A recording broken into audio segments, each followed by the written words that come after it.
Cześć, witajcie. Dzisiaj z naszej serii komputer za rozsądną cenę mamy w propozycji komputer do 3000 zł, czyli do kwoty 750 euro, przyjmuje w zaokrągleniu kurs euro 4,10.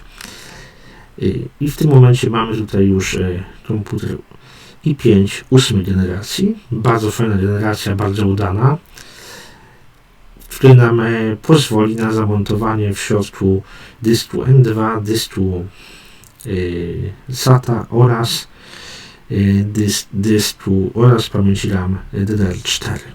Wyjściowa cena tego typu komputerów to jest od 1400 zł do 2000 zł. Jednak jest on bez dysku i bez pamięci RAM. I tutaj maksymalna ilość pamięci, ile możemy włożyć, to jest 32 GB. I pamięć o takiej pojemności bym zainstalował. 32 GB DDR4 to jest też około 500 zł, czyli już mamy 2000. Do tego jako dysk systemowy zastosowałbym dysk M2 typu SATA SSD o pojemności 1 TB w cenie 500 do 600 zł, czyli mamy już 2500. Oraz na dane zamontowałbym drugi dysk, może to być zarówno dysk talerzowy, jak i dysk SATA typu SSD. Ja bym użył dysku SATA SSD o pojemności też 1 TB, łączonego przez szynę standardową SATA 2,5-calowego dysku, jako dysk drugi w cenie około 400-450 zł, czyli mamy 3000. W tym momencie mamy komputer i5 8 generacji, 4-rdzeniowy, 8-wątkowy.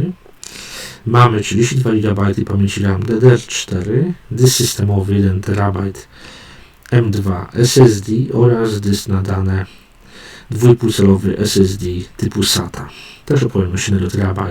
W tym momencie za kwotę 3000 zł posiadamy bardzo nowoczesny komputer, który już nadaje się do multimediów. Oczywiście on nie będzie miał takiej wydajności jak i7, ale taka i5 już jest w stanie podołać montaż filmów w Adobe Premiere, jest w stanie podołać Photoshopowi, After Effects i tutaj nie będzie tego, co mamy często w laptopach za problem, że jak przez dłuższą chwilę pracujemy z komputerem w wymagających programach typu Premiere, on się nagrzewa, a się nagrzewa, to prędkość procesora zwalnia, żeby się nie przegrzał. Tutaj mamy wydajny układ chłodzenia, który nam pozwoli, żeby system się odpowiednio ochłodził na bieżąco, więc prędkość nie będzie zwalniała.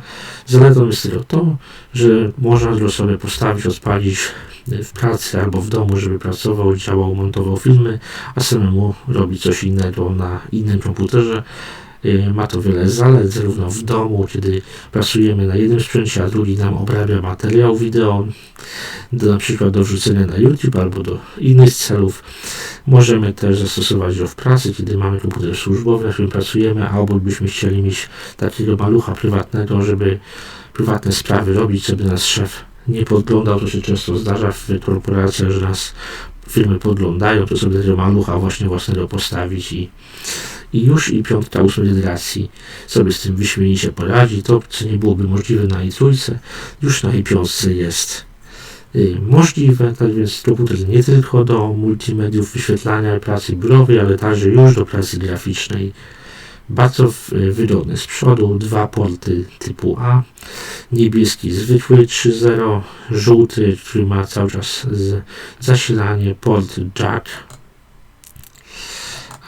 A na tyle mamy już USB 3.0 typu C połączone z Thunderbolt. Mamy 2 porty typu A, mamy Ethernet, mamy HDMI, port zasilania, wylot chłodzenia, oczywiście wbudowany Bluetooth oraz Wi-Fi.